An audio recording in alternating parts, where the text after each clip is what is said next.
We live in a interesting world today.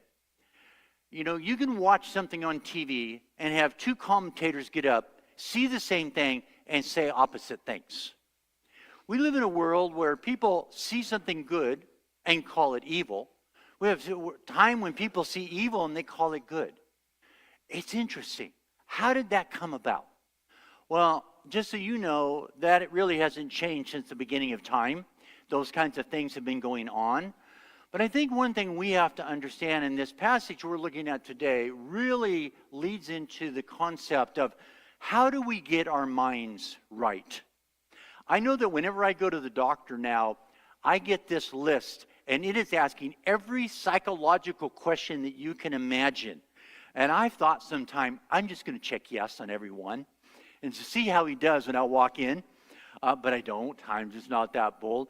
But it's like, if I had half of these, you know, you wouldn't be seeing me. You'd be locking me away somewhere. But we live in a world today where there is a lot of psychological, mental, and whenever something is going on with us psychologically or mentally, there's also a spiritual side as well. And so today we're going to look at a passage, chapter 5 of Mark. And if you remember, we're preaching through the book of Mark, and our theme verse is Mark 10:45. For the Son of Man did not come to be served, but to serve and to give his life as a for many. Good. You guys are picking it up. We are using it as an example of how we live our life along the way, and Jesus gave us a great example here. Now, you might say, well, Pastor, you're talking about issues that are outside the church. You know, we're believers in here. I think Christians struggle with mental, whenever students say mental issues, it sounds terrible. But I think all of us struggle sometimes with our thinking, that our thinking gets us into trouble or depression or other types of things. And some of it is physiological, but some of it truly is spiritual. So today we're going to take a look at that side that is spiritual. Now what we find here is last week, if you remember, Jesus calmed the storm, and they were in a boat, and they're heading from the west side of the lake over to the east side of the lake.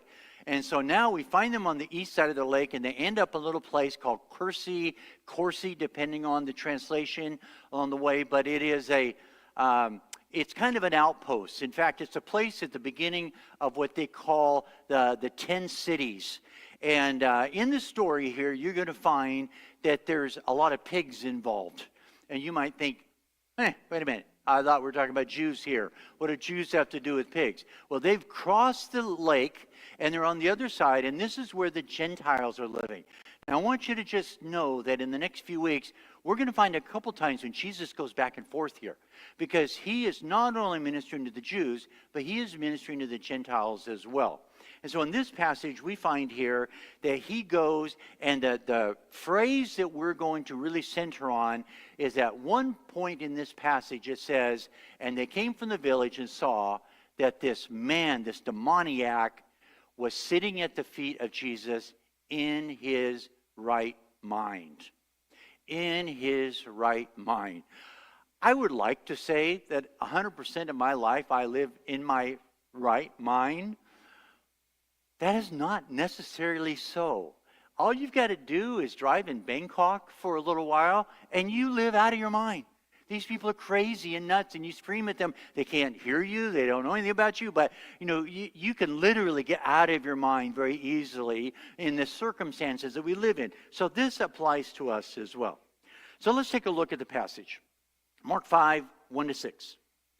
They went across the lake to the region of the Gerasenes. When Jesus got out of the boat, a man with an impure spirit came from the tombs to meet him. And this is why they call him the Gerasene demoniac. And that's what he is. This man lived in the tombs, and no one could bind him anymore, not even with a chain. For he had often been chained hand and foot, but he tore the chains apart, broke the irons on his feet. No one was strong enough to subdue him.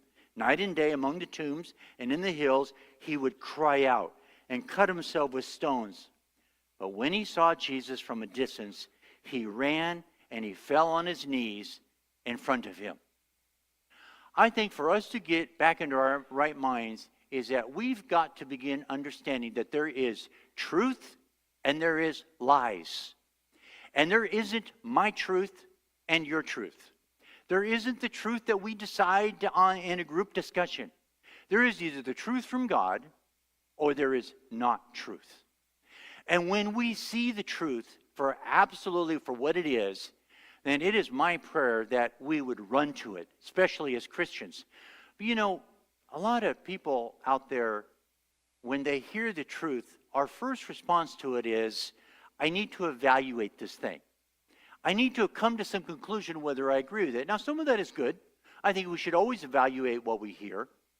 But when we know truth, and we know absolutely it's the truth, it is my hope that we don't, crawl up to it, walk up to it, but that we would run to it. And that we would kneel down before the truth. It says that Jesus is what? He is the way, the truth, and the life. He is the truth. So they knew, and this man knew deep down inside. Now, he's a demoniac. We know that the description of him would say he has no logical reasoning at all. But there was enough deep down inside of him that when Jesus showed up on the shore, what did he do? He overcame enough to say, I've got to get to that man. And he ran to the truth. Without the truth, you know what you and I are? We are wild and crazy people. And that is true. Whenever we find ourselves away from the truth, we become a little wild and we become a little bit crazy. And this man, without the truth, without the Holy Spirit living in him, was a wild and crazy guy. Now, you might be wondering, wow, this story about breaking chains of iron and, cutting himself. This is crazy. No one could do that. Well, let me think. Samson. Oh, yeah, it's been done before. It's not just in a movie or a TV show. There is a place when demonic action can change the environment completely. Now, I've already preached on this a little bit, so I'm not going to go into it a lot. But demons are real, and there is two sides. There are that which is from God and that which is from Satan. That which is from Satan are demons. That which is from God are his servants. There is no neutral spirits. There's no spirit that says, I'm just here to kind of play one side or the other, and you can work with me. No. It either is from God or is from Satan. There is no middle ground there. I really fear that a lot of what we have going on in America right now is playing with the spirits, thinking they're neutral, when actually they're satanic, and little by little Satan draws them in to the place where their life is such a mess. And I don't know what happened to this man, but what we know is that he was so controlled, that he was so taken over, that he could break the chains and no one could fight him off.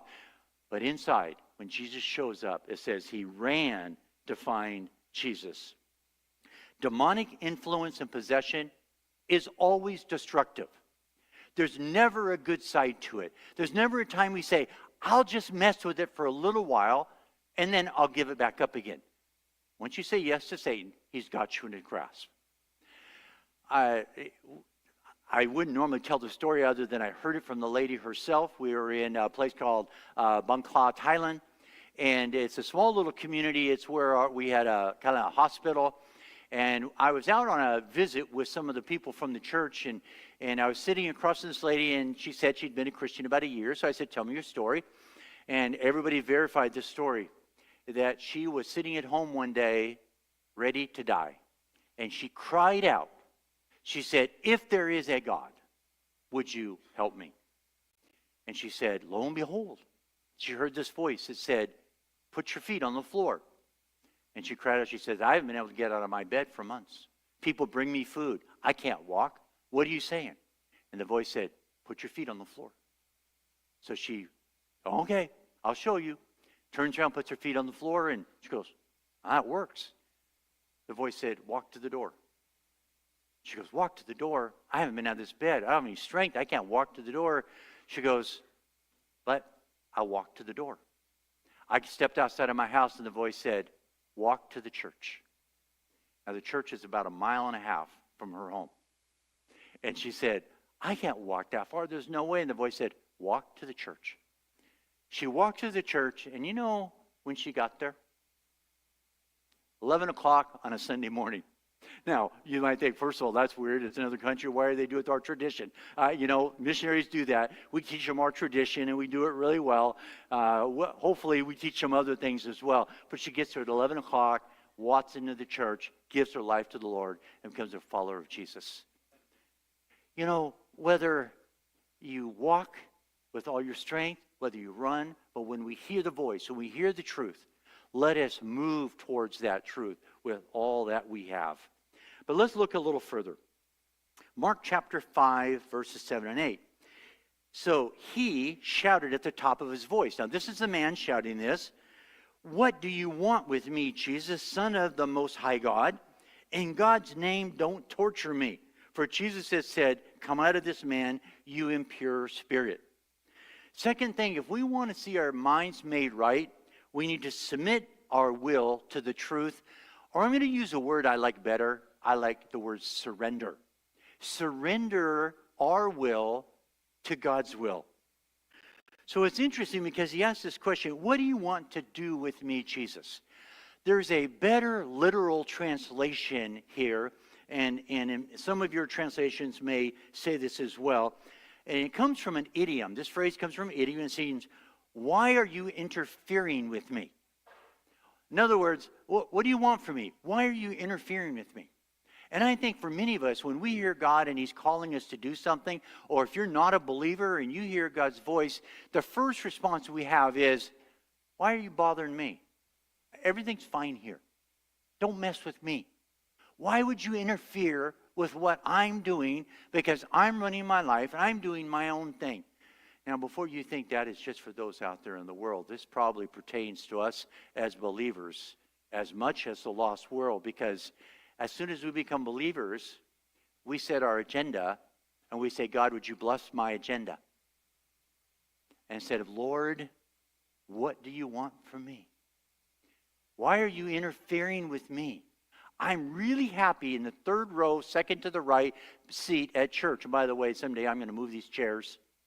Now, I'm going to do it after Diana's already straightened them, so, it won't be her fault. And you're going to come and say, where's my chair? Why are you interfering with me? Why are you bothering me? Every time we hear the word of God, God is bothering us. He is intentionally bothering us because he doesn't want us to stay the same. You might think, well, I'm doing pretty good. Why doesn't God want me to stay the way I am? Because he's always got something more for us if we will but listen and submit and surrender to him. I would say that many times we would actually say the same words. He goes right here. Jesus, Son of the Most High God, in God's name, don't torture me. Now, I think this is how sometimes we respond to the Lord. Lord, I'm serving well enough. Don't torture me by having me work in the preschool. Don't torture me by telling me I have to go to someone and talk to somebody I don't know. Lord, I'm doing pretty good. Don't torture me. And it's like God says, I'm not torturing you. I've got a great plan for your life. But that's how we respond and we think. It's almost as if we think God is out to get us, and yet God did everything to bring us to him along the way. Surrender our will to him. But third, Mark chapter 5, verses 9 to 10, Jesus asked him a question. What is your name? And he answered, my name is Legion, he replied, for we are many. And then he begged Jesus again and again not to send him out of the area. Now, there's a lot of truths to this we won't be able to get into, but I want to kind of center on this, that the next thing, if we want to have our minds right on a regular basis, is that we then need to submit our identity to him. Now, it's one thing to submit our will to him and say, oh, Lord, I'll do. But I think there's a next step there that is our identity. And our identity is formed in many ways, at least in the olden days, through a name, but it's through our position, it's through the things that we hold dear that identify us as who we are. Now, Jesus asked a great question, what is your name? And in many different cultures, once you know the name of somebody, now you have power over them, which is true of evil spirits. You know your name, now you can cast them out. But in this case, Jesus said, what is your name? So that the demonic spirit within would say, we are legion and we are many. He wanted the man to identify what the problem was. And so the man spoke the words, even though it was the demonic speaking through him, to identify, hey, I messed up. I've got demonic possession going on here. Now, I would say most of us probably don't fit quite into that category. I hope not. As I've said before, if you're a Christian, you cannot be demon-possessed. You can be demon-influenced, but you cannot be demon-possessed because the Holy Spirit lives within us. Holy Spirit lives there. Satan cannot live there as well. We cannot be possessed. But if we're not careful, we can easily be influenced by not giving Jesus our true identity. This is everything of which and who I am. What's in a name? You might wonder, why is this important? I'll just give you 3 examples from the Bible. There's 3 times in the Bible when God changed people's names. And each time was important. Remember the first time he changed Abram's name to Abraham. He called him Abraham, which means, and he got this name at 99 years old, father of a multitude. Now that had to come to a surprise for Abraham, because how many kids did he have at this time? 0. That's right. Yeah, I'm holding on to this because, see, my kids aren't even dating yet, and I want to be a father of a multitude. So I don't know whether this is going to make any difference when I'm 99. I don't know if that's how God still works on this, but I'm just saying that I'd love to be a father of a multitude. At this point, I don't see it happening, and he had to have more faith. Abraham had faith, and Abraham, at the age of 99, his name was changed. And then we move on a little further to, we have Jacob, and his name was changed to Israel. And Israel means striving with God. Jacob, I'll give the short version, he went away from his family, and as he was coming back, he knew that his brother Esau was going to take him out because he had stolen his birthright. And he gets to a place, and it says there that across the river, God wrestled with Jacob. And in that wrestling, he got a name change.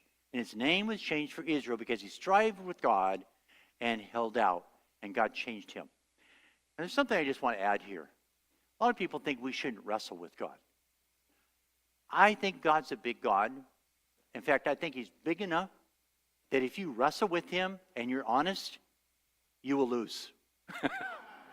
You will lose. And that's what happened here. Jacob wrestled with God, and he strived with him, but eventually we say, well, he won. No, he lost, but because he lost, he won. And when we wrestle with God, we say, God, I know you're calling me to do that, but I can't do that. You know me, I can't do that. I won't do that. I can't do that. I shouldn't do that. And we argue with God about it for a while, and God just keeps going, boom, boom, boom. And it's like he has no lack of patience with us. I mean, he's just like, I'll just keep, boom, and he doesn't let us off the hook until one day we go, all right, Lord, I'll do it. And he goes, okay, that's great. I was just waiting for permission so I could give you a new name. And when that happens, that's exactly what God does. Now, it may not be a name that we call each other, but I believe that then God calls us not only son and daughter, but he's got a deep, longing, loving name that he calls us because we are now walking with him in a great, intimate way. Submit our identity to the truth. All three, and then the third one, Simon, as a disciple, his name was changed to Peter, and that means that not. Oh, by the way, it means the rock, but not Dwayne Johnson. Just wanted to point that out. Not that rock, but he is the rock of which my church will be built upon. All three of these men heard God calling to leave their home, and they obeyed. And all three men had a name change with a promise. Abraham was promised, I will make a great nation. Israel was promised that you'll strive with God. And if you'll notice, throughout history, where do you see Israel? Where do you see the people striving with God until God brings them back into that relationship again? And then Peter, on this rock, I will build my church. So when God changes your name, he's got a plan. He's got something he wants to do for you. You know your name, but he's also going to give you a promise for the future. And Mark, next point, Mark chapter 5, verses 11 to 13. A large herd of pigs was feeding on the nearby hillside. The demons begged Jesus, send us among the pigs, allow us to go into them. I won't go into a full treatise on what different people think about spirits and whether they have geographical territories or not. That's for, great scholars to think about. But all we know is they said, we want to stay on this side of the lake. Can you just send us out? Can you send us into these pigs? He gave them permission, and the impure spirits came out, went into the pigs. The herd, about 2,000 in number, rushed down the steep bank into the lake and were drowned. Those tending the pigs ran off, reported this in the town and the countryside, and the people went out to see what had happened. Now catch verse 15. When they came to Jesus, they saw the man who had been possessed by the legion of demons sitting there dressed in his right mind. Now, that would be quite encouraging, wouldn't it? And it says, and they were afraid. So Jesus does this great miracle, and they see this man who has been bound by demons, and he's sitting there in his right mind, and you think they're like, yes, help us too. Instead, they're like, no, we're afraid of this man. And I think if we're not open to what God is doing, we truly should be afraid, because God's power is immense, and God can do whatever he wants. It says, those who had seen it told the people what had happened to the demon-possessed man, and told about the pigs as well. So these men, they saw it, they told about the demons, they told about what happened to the pigs, they got the whole story, and of course they invited Jesus into town to share some more, right? Look at the end of that. The people began to plead with Jesus to leave. Sometimes I wonder if as America, we're almost there. We've seen God do a great work. South Korea, we talked about the great work been going on. But sometimes when you deny what God is doing around us for so long, might come a day when God just pulls his hand back. I know that I've talked some over the last few weeks about Charlie Kirk and Turning Point, and I think that organization name really sits well with our world today. I think we're at a turning point.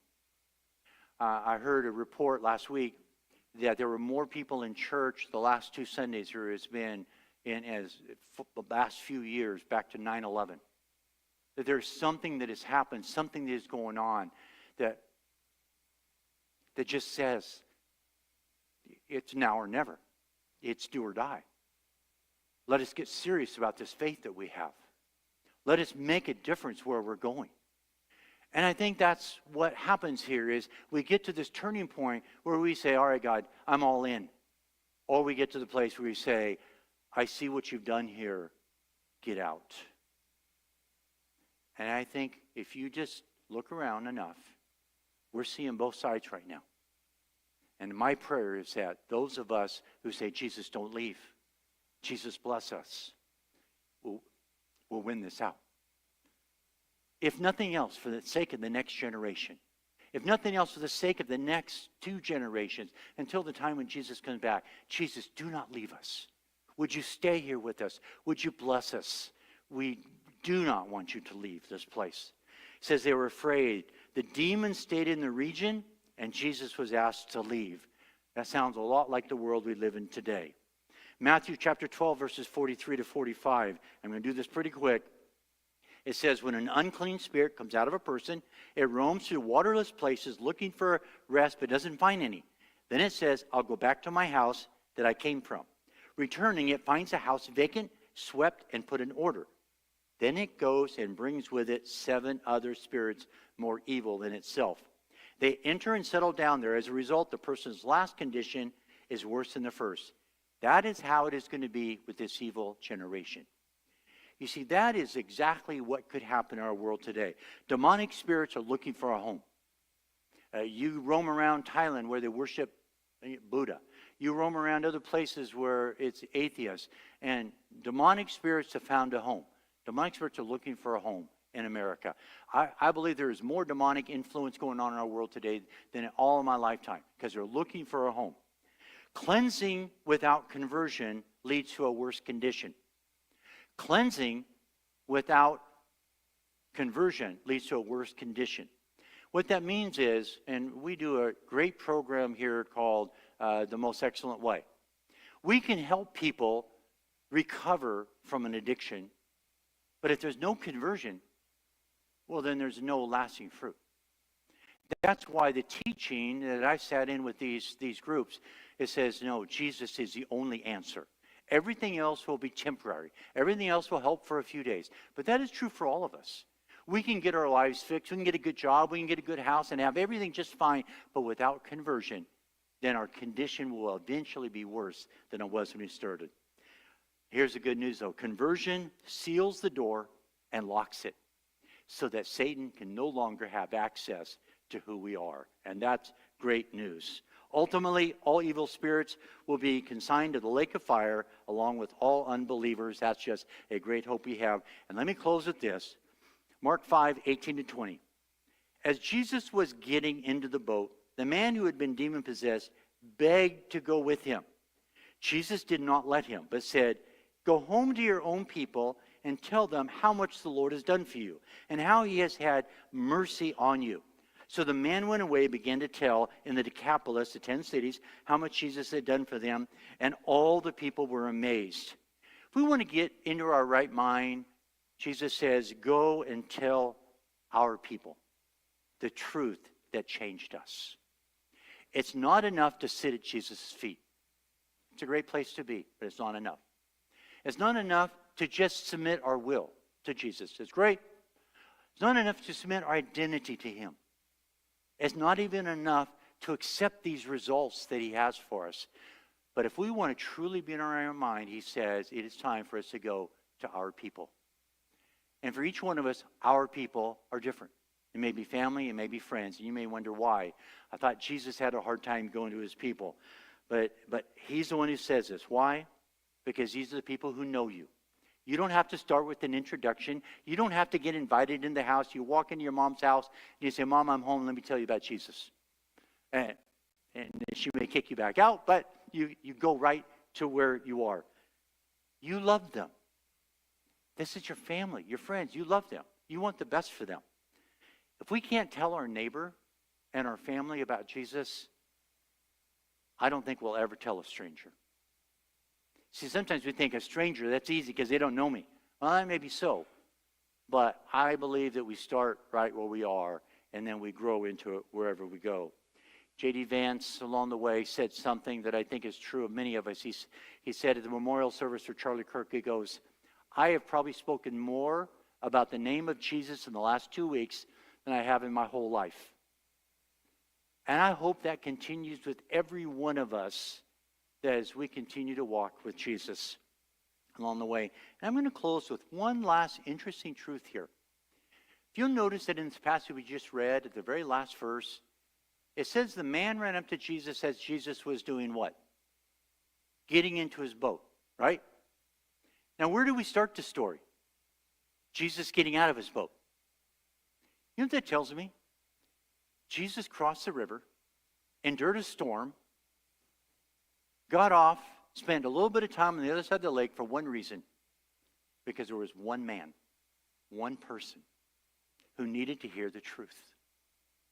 I'll tell you, if you're here today, each one of us are those one persons. That Jesus will cross a lake. Jesus will endure a storm.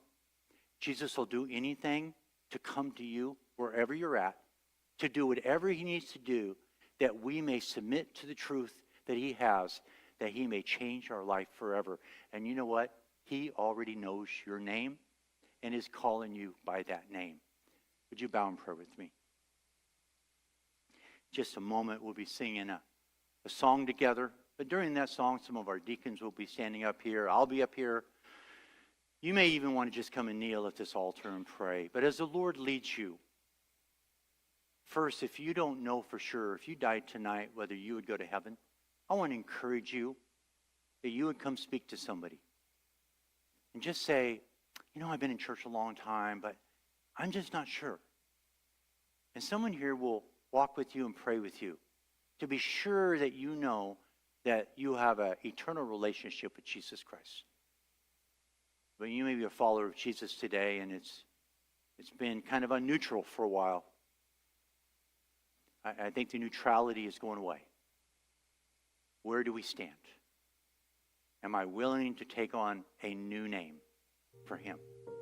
Father, today, we trust that you will do a work within us, not for our sake only, but for the sake of every person we meet along the way. Lord, call us. Call us by name. Don't allow us to sit around. Don't allow us to rest until we say yes to you. We ask all this in your holy name, and all God's people said.